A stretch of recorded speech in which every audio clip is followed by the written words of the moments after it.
There's been a lot of legal analysis, and you're part of the drafters who wrote the 2013 Constitution.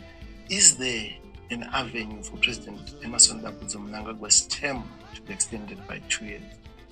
Absolutely nothing legally speaking. They may, of course, use force. They may, of course, try to arm twist people. But let me just, at the expense of boring people with a lot of law, this constitution was carefully written when it comes to the issues of the term extension.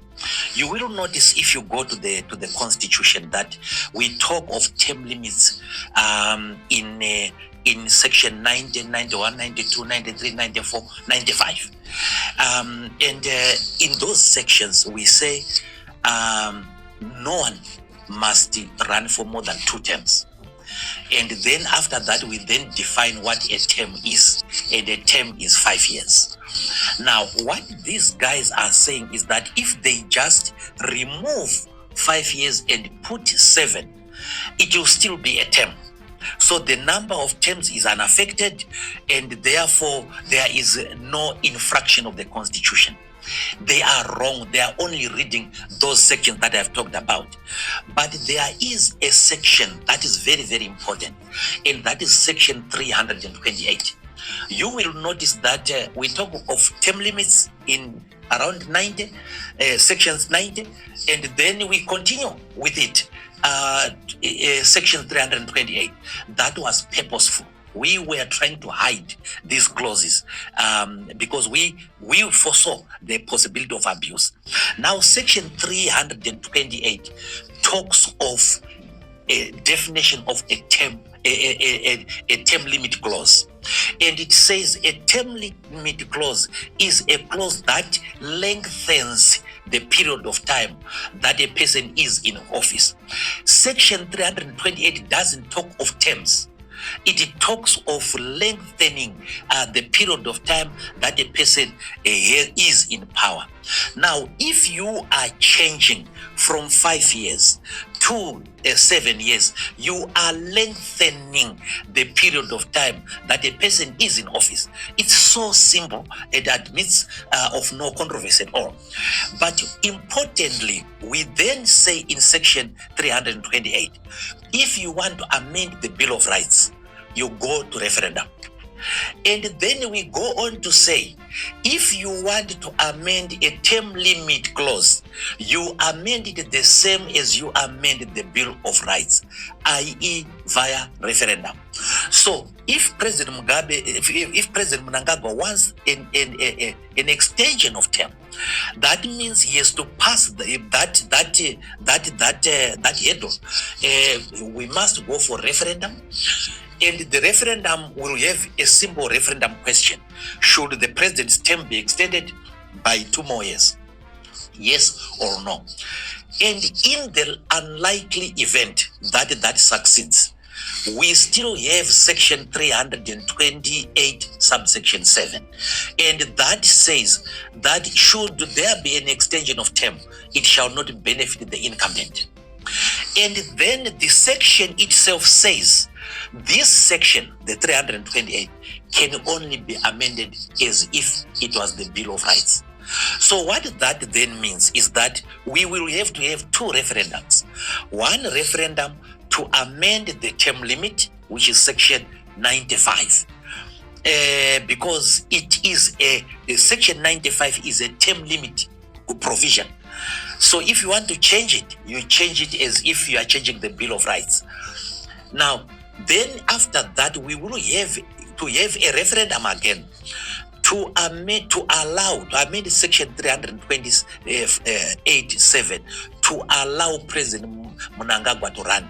And in that case, the referendum question will be, should President Mnangagwa be allowed to benefit from the extension of term? And that is very, very difficult to achieve indeed. And I've read the opinion of legal people like Tawanda Nyambirai, Jonathan Moyo, and company. Their analysis is disingenuous.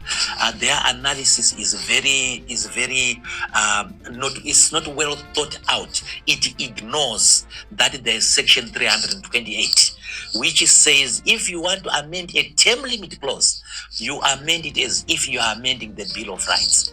And if you want to amend the Bill of Rights, you amend via referendum. So I do not see ZANU-PF winning a referendum, even with the state of the opposition that everybody talks about right now.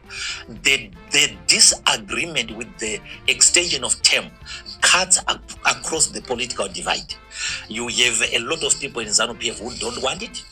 You have a lot of people in other political parties other than the MDC. The MDC, of course, has become very open in opposing this.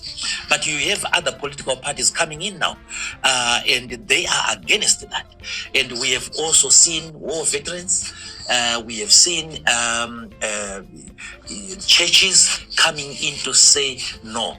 There are a number of reasons, blessed, why tampering with our constitution is not a good idea.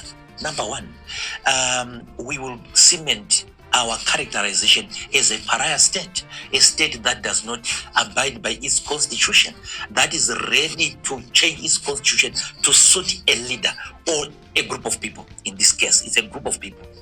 Then number two, we were given conditions about joining the Commonwealth. We have applied to rejoin the Commonwealth.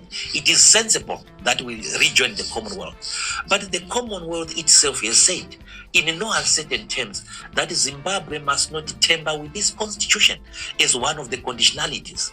And why it is important for us to join the Commonwealth: ease of travel. We have access to the Commonwealth market. We have access to scholarships. I'm sure you know about the Commonwealth scholarships. We have access to development grants and so on. So the benefits are too good to be spoiled by one selfish group of people. And of course, the other issue about the term limit is that if we start it to amend, it will open a precedent. So today, Mnangagwa is talking about an extension by 2 terms. Next time, if it is Mr. Mshanga, he will say no, for life. And then if it is Mr. Nyoni who comes, he will say, why for life? It should be from my generation to the next generation. So from me to my son to my grandson. So there will be no end. We open dangerous precedent, and that should not be allowed at all.